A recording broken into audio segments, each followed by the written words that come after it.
हरि ओम। Minute आप लोग शांति से बैठ जाएं, नेत्र मुंह बंद कर लें और कमर सीधी कर लें। अपने चारों तरफ अनंत आकाश का चिंतन करें।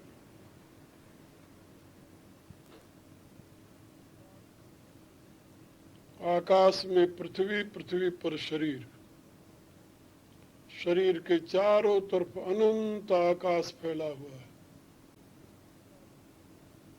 जो ऊर्जा से भरा हुआ है, परिपूर्ण है। वही ऊर्जा श्वास के रूप में हमारे शरीर में प्रवेश कर हमें जीवनी शक्ति प्रदान कर रही है। ऐसा अनुभव करते हुए लंबी श्वास लेते हुए 2 मिनट शांत होकर बैठ जाएं और श्वास के साथ अपना मंत्र जोड़ देंगे तो और लाभ होगा।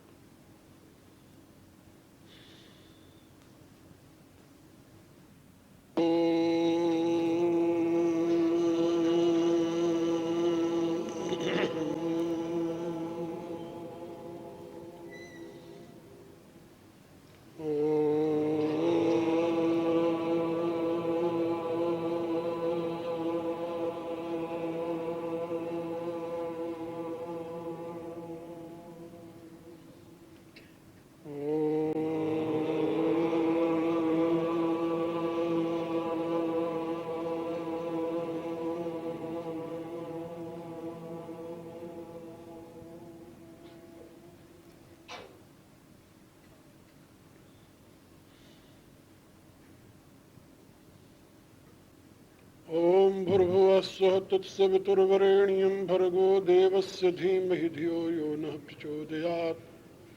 ओम विश्वानिदेव सवितुर्दुरितानि परासुव यद्भद्रं तन्नयासुव। ओम यस्मिन् सर्वं यतो सर्वं यः सर्वं सर्वतश्च यः यस्य सर्वमयो नित्यं तस्मै सर्वात्मने नमः। तस्मै सर्वात्मने नमः। तस्मै सर्वात्मने नमः। ओम।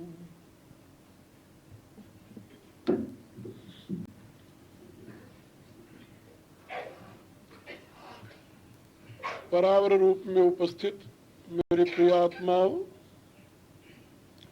करुणा निधान भगवान श्री राम की करुणा आप सभी के लिए सदैव कल्याणकारिणी हो, यह मेरी आंतरिक शुभकामना। कल मैंने आप लोगों को एक बात समझाई थी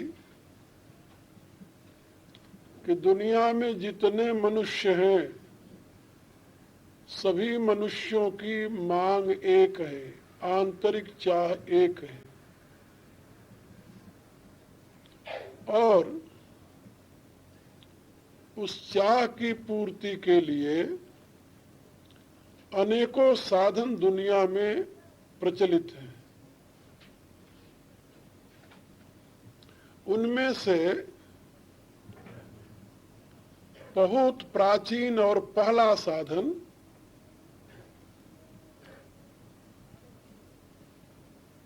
भारत में प्रकट हुआ ऋषियों के द्वारा वेद के विज्ञान के रूप में। वैदिक विज्ञान को ऋषियों ने 3 दृष्टि से समझा। पहले आदि भौतिक, फिर आध्यात्मिक और फिर आदि दैविक।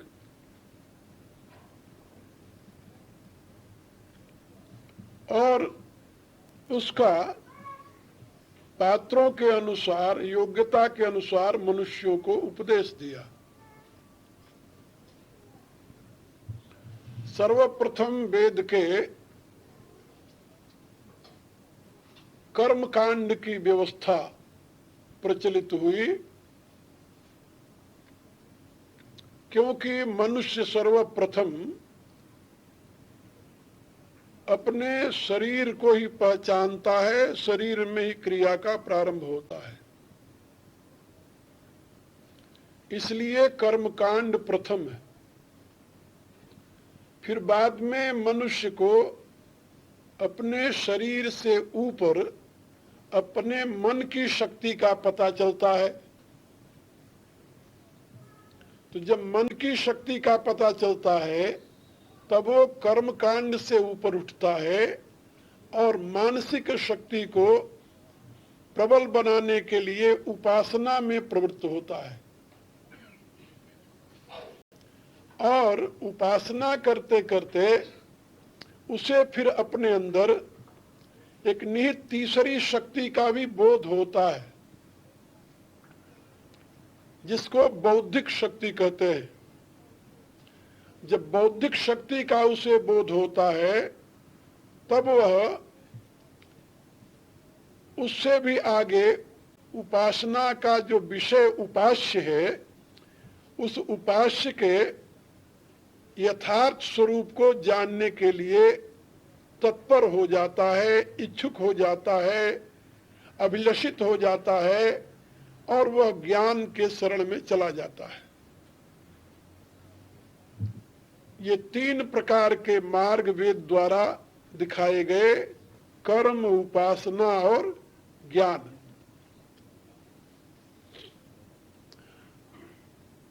कर्म की प्रधानता और ज्ञान की प्रधानता, ये दो प्रकार की प्रधानताएं मुख्य रूप से प्रचारित की गई भारत में वैदिक साहित्य के द्वारा।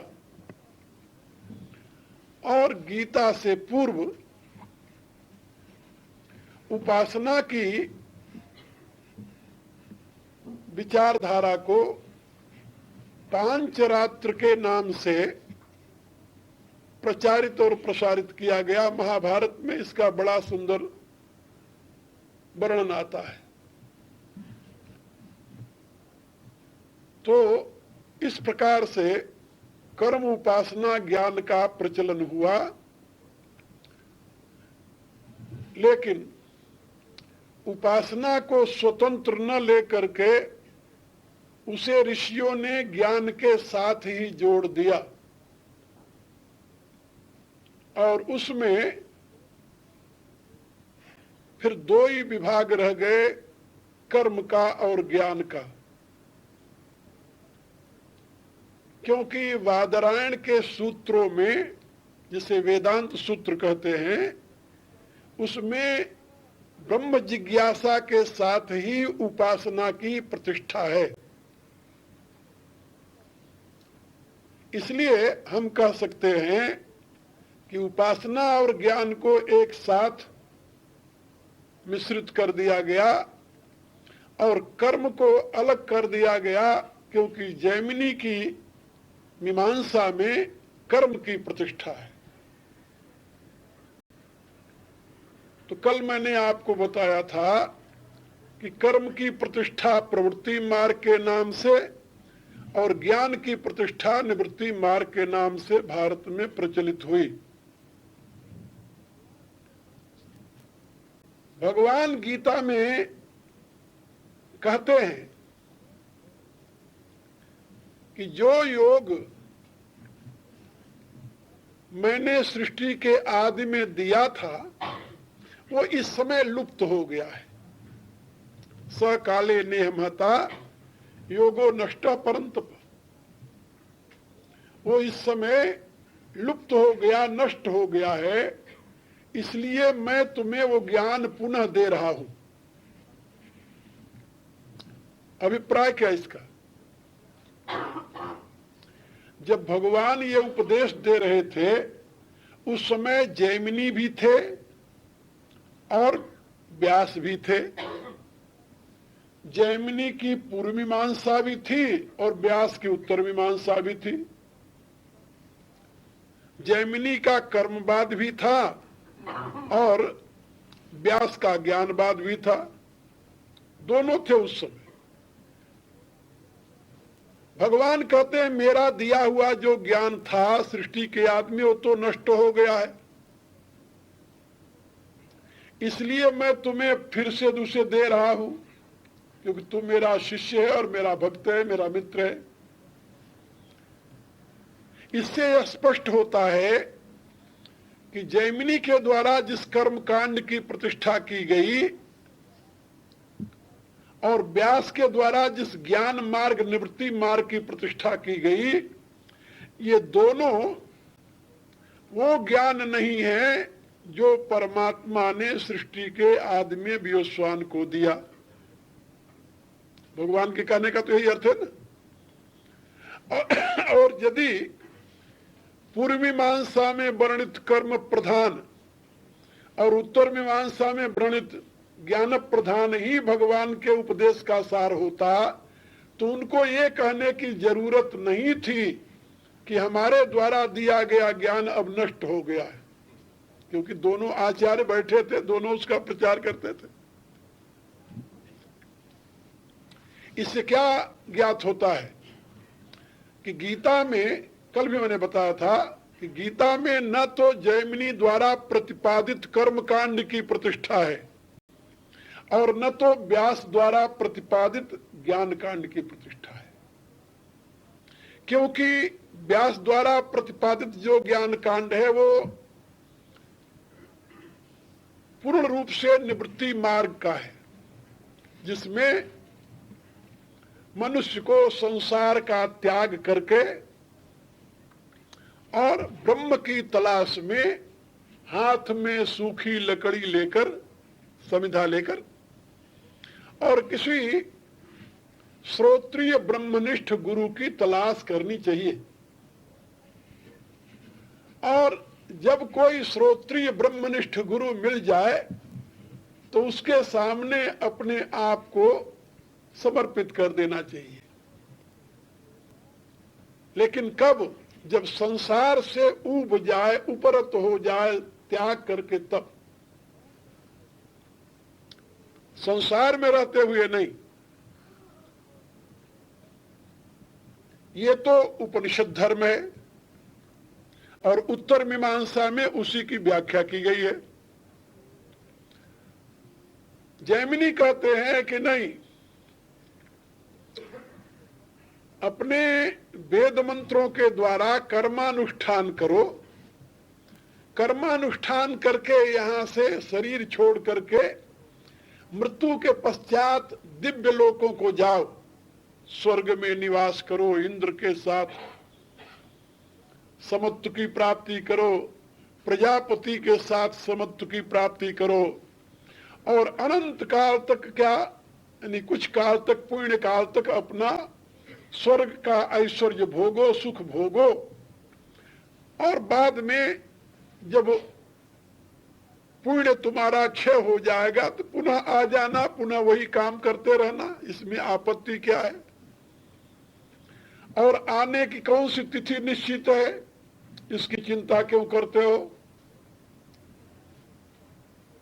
तो जैमिनी द्वारा प्रतिपादित जो मार्ग है वो त्रैतवाद का मार्ग है, त्रैतवाद का।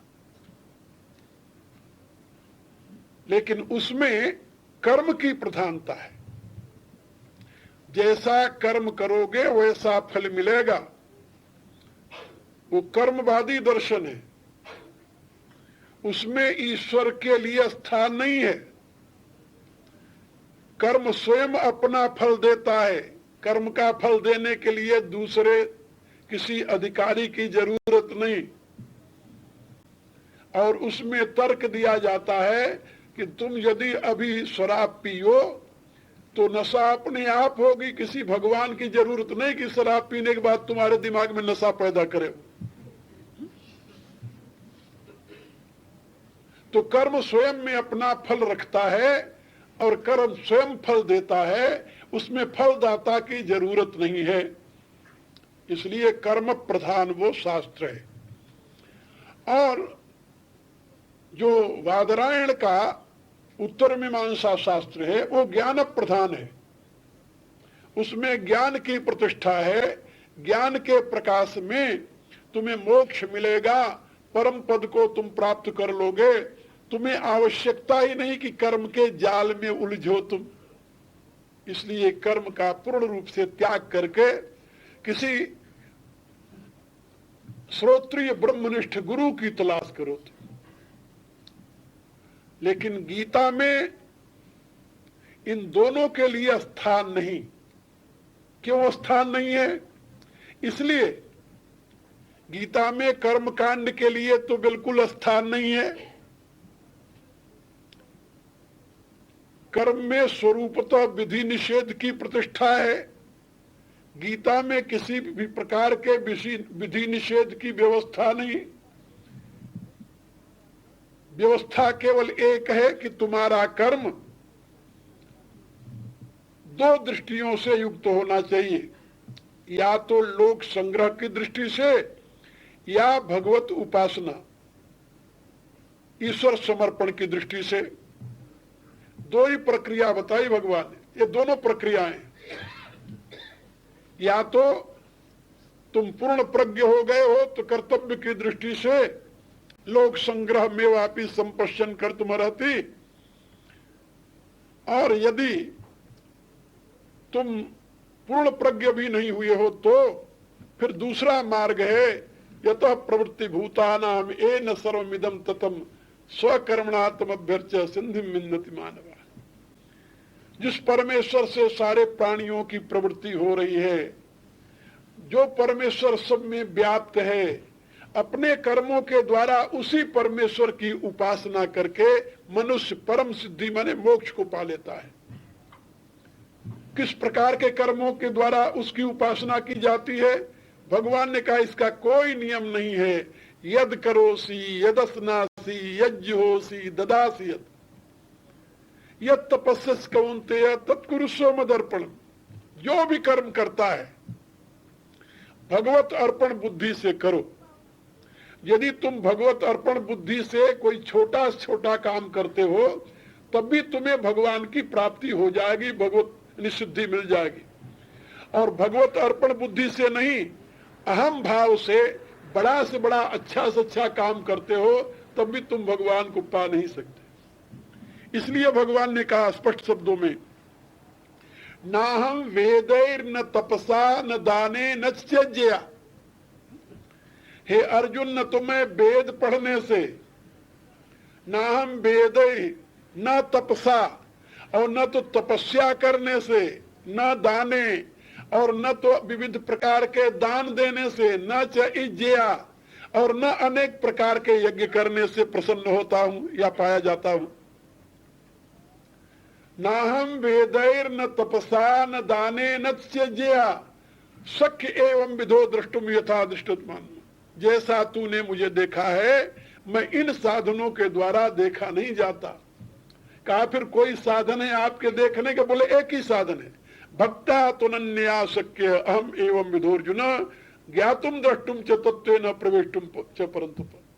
केवल अनन्य भक्ति के द्वारा, अनन्य भक्ति के द्वारा ही मैं इस प्रकार से देखा जाता हूं। ज्ञातुम द्रष्टुम च, जाना जाता हूं, देखा जाता हूं, और अंत में मेरे में वो लीन भी हो जाता। ज्ञातुम द्रष्टुम च तत्वेन प्रवेष्टुम च परंतु। अब आप देखिए, तो यहां पर भगवान ने कहा कि क्रिया की कोई महिमा नहीं है, क्या करते हो तो। क्रिया प्रधान नहीं, कर्म प्रधान नहीं, फिर यहां भाव प्रधान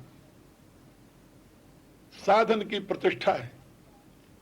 तो गीता एक ऐसे मार्ग का प्रतिपादन करती है, ऐसे मार्ग का प्रतिपादन करती है जिसमें न तो प्रवृत्ति मार्ग का प्रतिबंध है न निवृत्ति मार्ग का।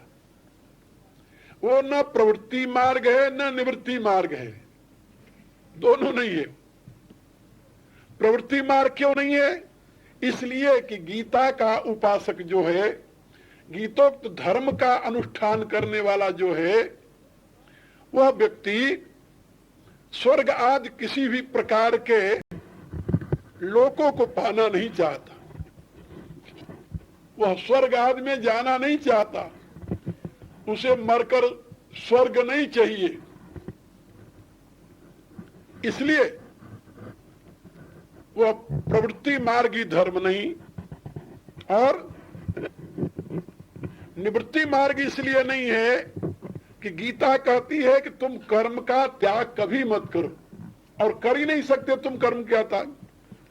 कोई भी व्यक्ति एक क्षण के लिए भी कर्म का त्याग नहीं कर सकता, ये गीता की घोषणा है। नहीं कश्चित क्षणम अपि जात तिष्ठति अकर्म कृत।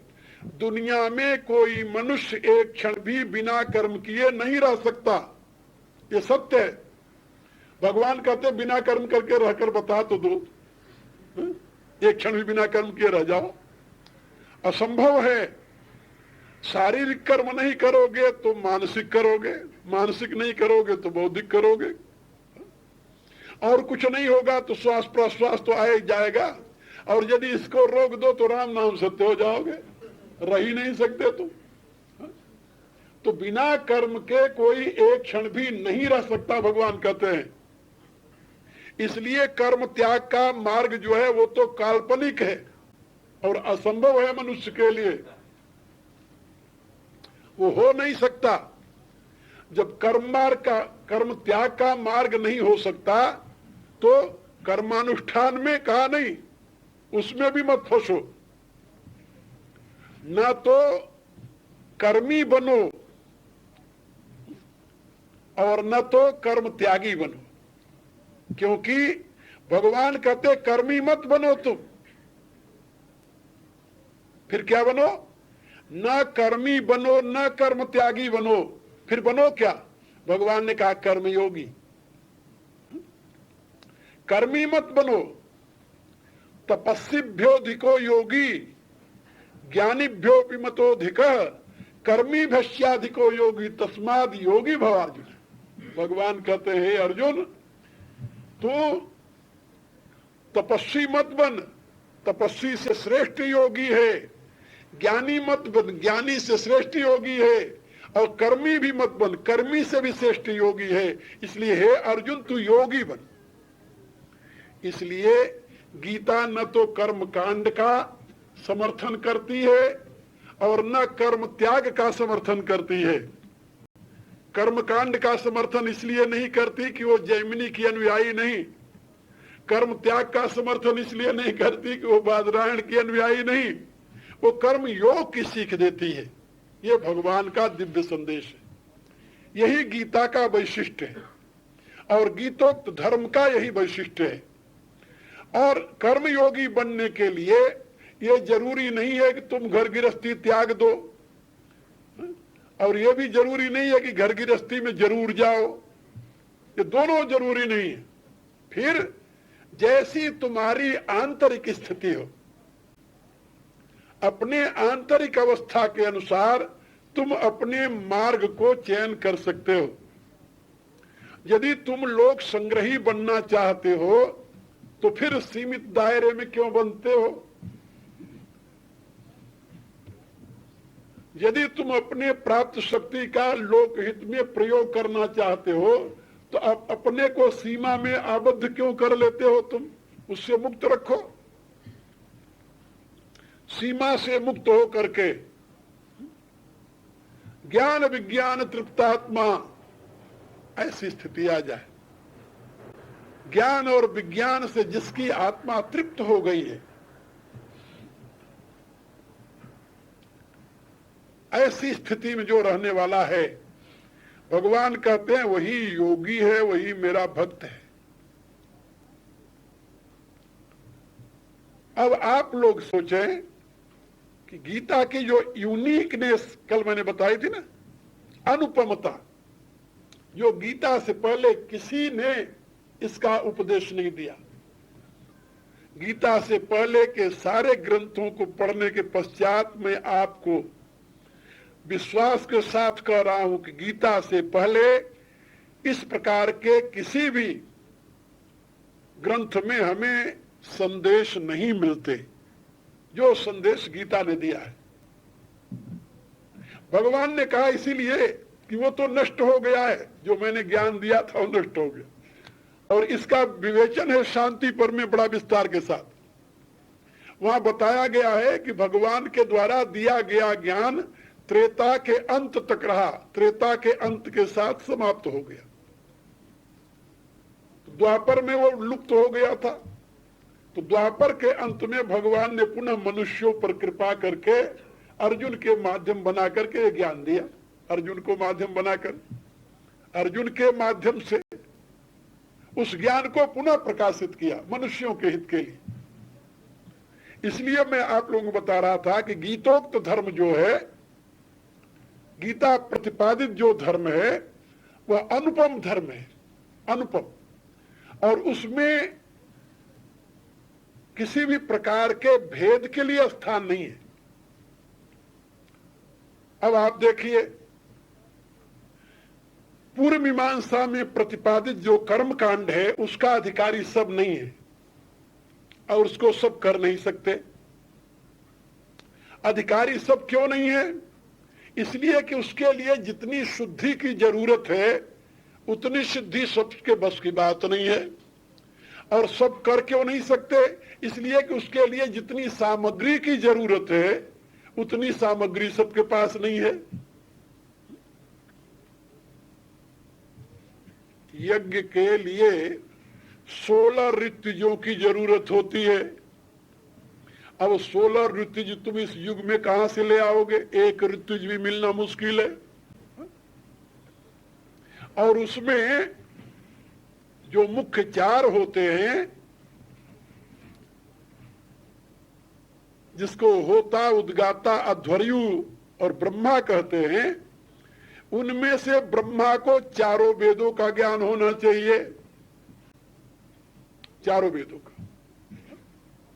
यदि ज्ञान है तो ब्रह्मा की गद्दी पर बैठ सकता है वो। और एक के पूरा ऋग्वेद का ज्ञान होना चाहिए, एक को पूरा सामवेद का, एक को पूरा यजुर्वेद का। उन तीनों को, 3 वेदों का पूरा ज्ञान होना चाहिए। और आज जो यज्ञ करने और कराने वाले हैं उनको वेद तो दूर रहा, वेद का मंत्र ही नहीं देखे हो कभी। अब आप बताओ। इसलिए जैमिनी द्वारा प्रतिपादित जो कर्म कांड है उसकी पूर्ति मुश्किल है, और इस युग में तो बहुत मुश्किल है। और कर्म के विषय में यह बताया गया शास्त्र में कि यदि शुद्ध मंत्र उच्चारण के साथ, स्वर के साथ, जिसने वेदांग पढ़ा है, स्वर के साथ मंत्र का उच्चारण जानता है, वही उसको संपन्न करा सकता है। यदि जरा सा स्वर भंग हो जाए तो लेने के देने पड़ जाते हैं यजमान को। क्योंकि एक कथा आती है कि ये जो है, क्या बोलते हैं, उसका नाम था इंद्र का शत्रु, इंद्र शत्रु। तो इंद्र जिसका शत्रु है वह, या इंद्र शत्रु है जिसका वह, या इंद्र का शत्रु, ये दोनों वाक्य वहां पर आते हैं। तो अब उसने निश्चय किया कि मैं यज्ञ करूं और यज्ञ में आहुति दूं कि इंद्र जो मेरा शत्रु है उसका नाश हो जाए।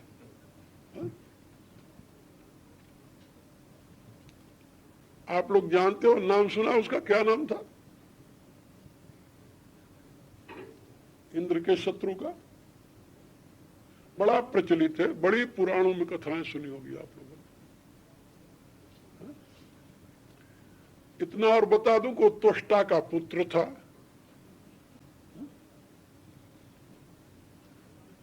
और इतना ही नहीं, वो त्वष्टा का पुत्र था और विशेष रूप से धर्मात्मा था। और वैदिक साहित्य में उसका नाम है विश्वरूप, विश्वरूप। और उसने यज्ञानुष्ठान किया कि मैं इंद्र का नाश करने के लिए ये आहुति दे रहा हूं।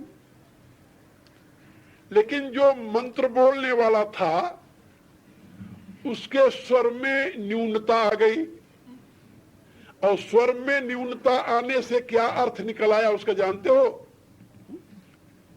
कि इंद्र है शत्रु जिसका, उसके नाश के लिए आहुति दे रहा। उल्टा हो गया। जरा सी मात्रा भंग होने से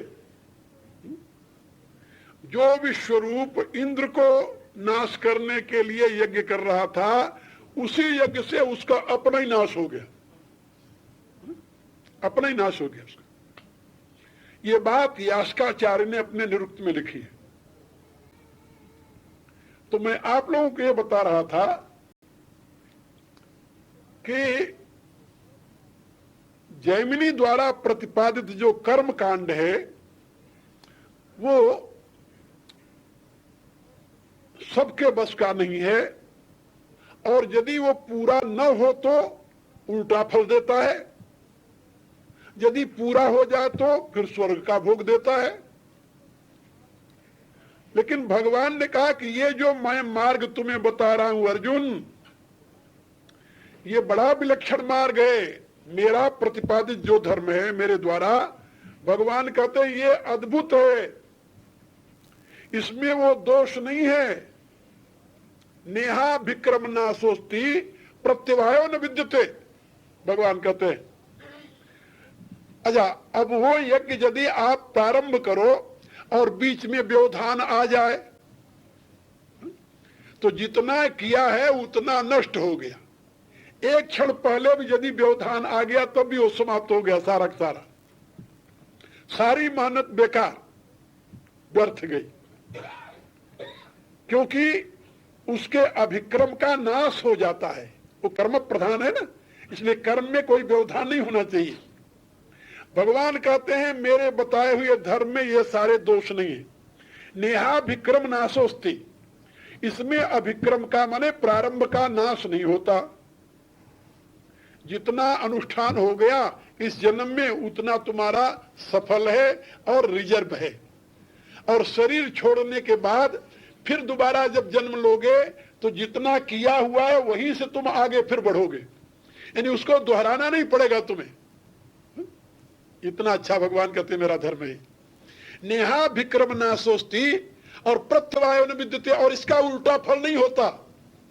जैसे विश्वरूप का यज्ञ मात्रा के भंग होने से उल्टा फल दिया, ऐसा ये उल्टा फल नहीं देता, क्योंकि इसमें